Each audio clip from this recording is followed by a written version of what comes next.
Hello friends, मैं Amita Parekh aura reader and reiki master इस नए वीडियो सीरीज़ में आप सबका स्वागत करती हूँ।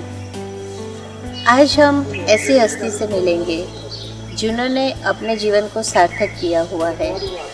हिमालय जाके इन्होंने जो साधना की उसके लिए हम स्वामी विकास से कुछ जानेंगे।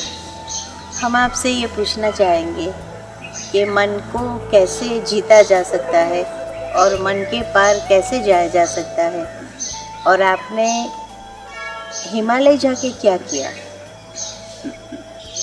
एक योगी ने बहुत तपस्या की हिमालय में, फिर एक इंटरव्यूअर रिपोर्ट करने के लिए पहुंचे तो पूछते हैं, स्वामी जी आपके मस्ती का राज क्या है?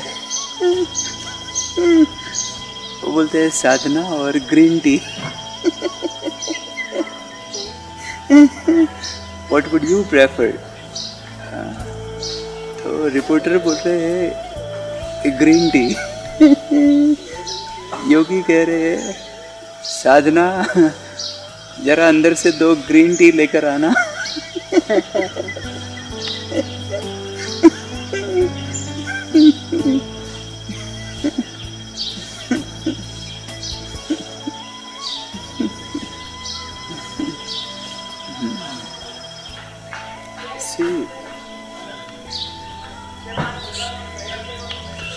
मन के बारे में, माइंड के बारे में अलग अलग दिशा से बहुत सारे लोग बात कर रहे हैं, लेकिन मन क्या है एक्चुअली?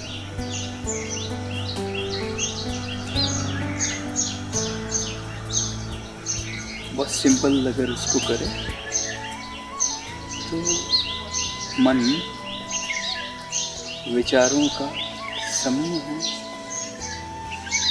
लेकिन विचार के ऊपर हमारा कंट्रोल नहीं है, बिकॉज हमको मालूम नहीं है वो आ कहाँ से रहे हैं, जा कहाँ पर रहे हैं, हमारे भीतर उनका एंट्री का रूट क्या है, और अगर एंटर होते हैं तो एग्जिट का रूट क्या है, और अगर आ रहे हैं कहीं से तो हमको कौन एनर्जी दे रहा है। चूँकि हमको मालूम नहीं है वो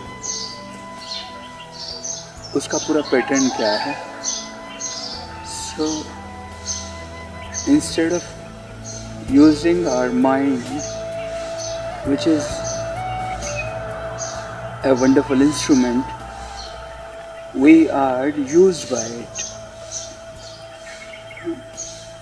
We are rather hijacked by it. मन क्या है? मन विचारों का समूह है,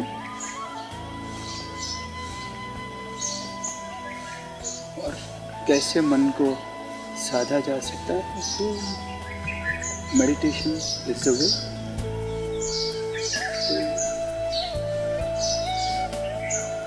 मेडिटेशन में जाने के लिए बहुत सारी टेक्निक्स है, अलग अलग बहुत सारे जागृत लोगों ने पिछले 100 साल में बहुत सारी टेक्निक्स थी।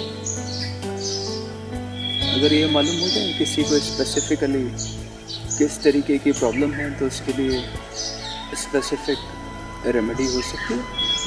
वो रेमेडीज़ क्या है और उससे कैसे किया जा सकता है, व्यवहार में उसका उपयोग कैसे करें? जैसे बीमारियाँ बहुत सारी अलग अलग है ना, तो सबके लिए मेडिसिन अलग अलग है। तो हमारी बीमारी अगर मालूम हो जाए तो उसके लिए स्पेसिफिक मेडिटेशन टेक्निक तय की जा सकती है कि क्या है, बट को डायग्नोज करना तो इम्पोर्टेंट है। What the disease is actually, disease diagnose हो जाए तो रेमेडी तो हैं ही बहुत सारी अवेलेबल है। The important part is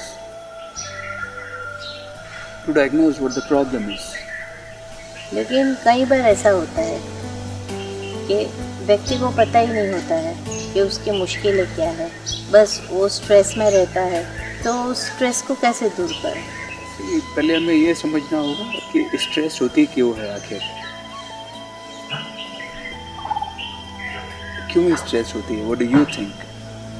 परिवार की चिंता, व्यवसाय में सफलता, अपने आप का कोई अवेयरनेस नहीं है कि मुझे क्या करना है,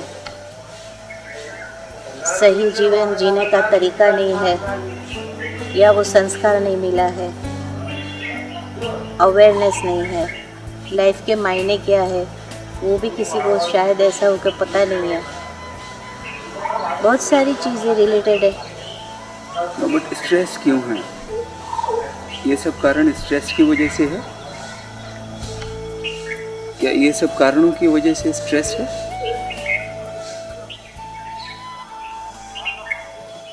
मेरे ख्याल से ऐसा है कि अवेयरनेस नहीं है। Awareness of what? क्या अवेयरनेस स्ट्रेस नहीं है? क्यों जनरेट हो गया, या जीवन क्यों मुश्किल लग रहा है, जीवन क्यों बहुत बंधन या भार रूप लग रहा है। अगर उसका सही अवेयरनेस हो तो 60 to 70% मुश्किल दूर हो जाए, फिर एफर्ट्स किसी को 40% ही लगानी रहे। सही समझ होना ज़रूरी है, मैं ऐसा मानती हूँ। जो रूट कॉज है स्ट्रेस का वो ये है कि हमको हमारी फंक्शनिंग के बारे में ही मालूम नहीं है, बॉडी के फंक्शनिंग के बारे में नहीं मालूम है, माइंड के फंक्शनिंग के बारे में नहीं मालूम है, और हम सब बात मानते जा रहे हैं। ज़्यादातर परिस्थितियों में जो स्ट्रेस डेवलप हो रहा है उसके दो मेजर कारण हैं। एक तो एक्सपेक्टेशन और दूसरा कारण है non acceptance.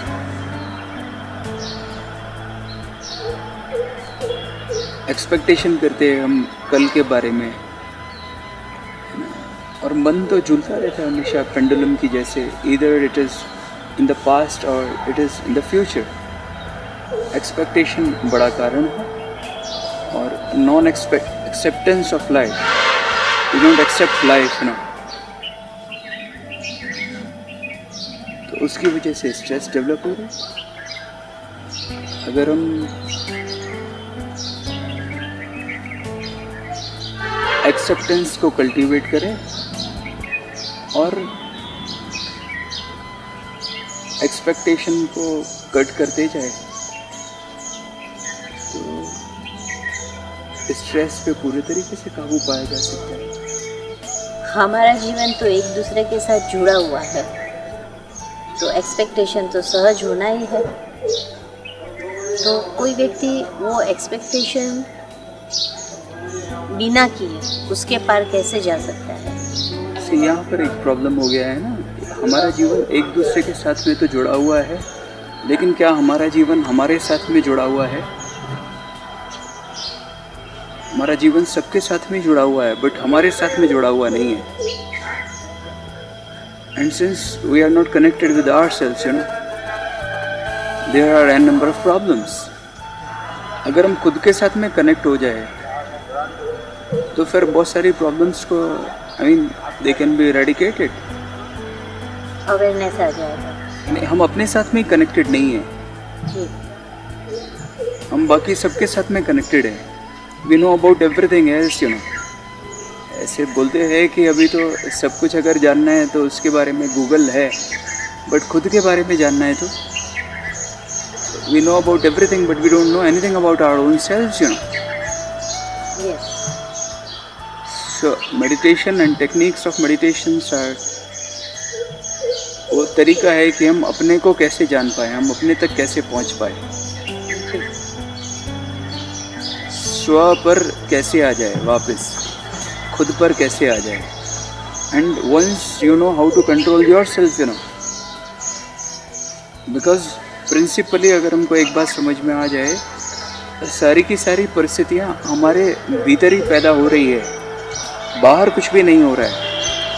Everything is happening inside all of us, nothing is happening out, whether you are feeling good, whether you are feeling bad, सब कुछ हमारे अंदर ही हो रहा है, बाहर कुछ नहीं हो रहा है। लेकिन हम चैलेंज ये हो गया, हम खुद को कंट्रोल नहीं करना जानते हैं और हम सब दूसरा कुछ कंट्रोल करना चाहते हैं ना। और उसी के वजह से सारी की सारी प्रॉब्लम्स हैं। Maybe it is stress, maybe it is anger, maybe it is anxiety. We don't know how to control ourselves.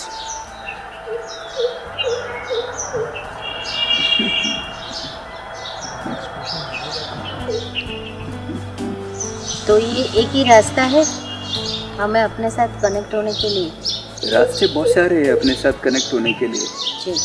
लेकिन कनेक्ट अल्टीमेटली अपने साथ में ही होना पड़ेगा। और कोई दूसरा रास्ता नहीं है। कनेक्ट तो अपने साथ ही होना होगा, बिकॉज हम अपने साथ में ही डिस्कनेक्टेड है। अगर हम अपने साथ में कनेक्ट हो जाएं तो life opens up in a new dimension. तो ये डायमेंशन ओपन करने के लिए जो कोई भी टेक्निक्स है, उसका कोई परफेक्ट टाइम है कि इतने समय के अंदर वो डायमेंशन तक हम जा सकते हैं, हम अपने आप में ओपन अप हो सकते हैं? सड़क के किनारे पेड़ के नीचे एक साधु बाबा बैठे हुए हैं। कोई साहब आए हैं और बाबा को पूछते हैं, बाबा यहाँ से रेलवे स्टेशन कितना दूर है?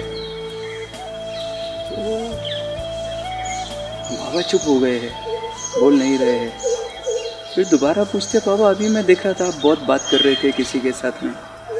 हाँ, मैं पूछता हूँ आपसे रेलवे स्टेशन कितना दूर है, आप बता नहीं रहे हैं। फिर भी वो चुप है। फिर वापस पूछ रहे हैं, बाबा मैं आपको ही पूछ रहा हूँ रेलवे स्टेशन यहाँ से कितना दूर है? वो फिर भी एकदम चुप मौन में है। अभी थोड़ी दूर चलना स्टार्ट किया ये भाई ने कि बाबा तो कुछ ऐसे ही लगता है ना। फिर पीछे से बाबा बोल रहा है कि आधा घंटा लगेगा तुमको। तो बोलता है इतना देर से पूछता था तब जवाब नहीं दिया, अभी पूछता हूँ तब जवाब दे रहे हो। तो बोलते हैं जब तक मैं तुमको नहीं देख लूँ कि तुम क्या स्पीड से चल रहे हो, तब तक कैसे बता सकता हूँ कि रेलवे स्टेशन कितना दूर है। So time is a relative term, you know. Yes. Suppose from here, if you want to go to Mumbai, you know, so maybe if you go by plane, you know, you can reach within an hour, Yes. isn't it? और पैदल जाए जैन मुनि के जैसे तो 6 महीना लग जाएगा।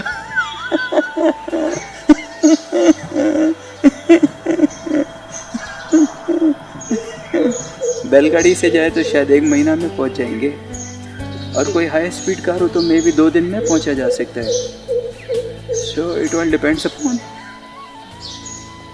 how do we want to travel, you know.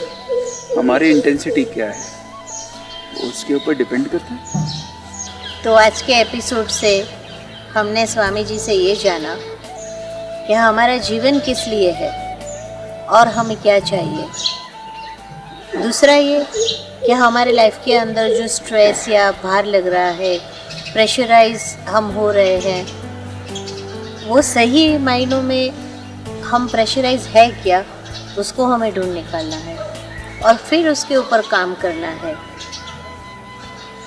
And third one, आज जो हमने जाना, हम कितनी स्पीड से हमारे उस डायमेंशन तक पहुंचना चाहते हैं। तो नेक्स्ट एपिसोड में हम ये सब टेक्निक्स भी जानेंगे, उन्होंने कैसे ये सब अचीव किया वो भी जानेंगे, और अब हम कैसे उस पर काम करें, और बहुत सारे टेक्निक्स भी हम उनसे जानेंगे। Thank you.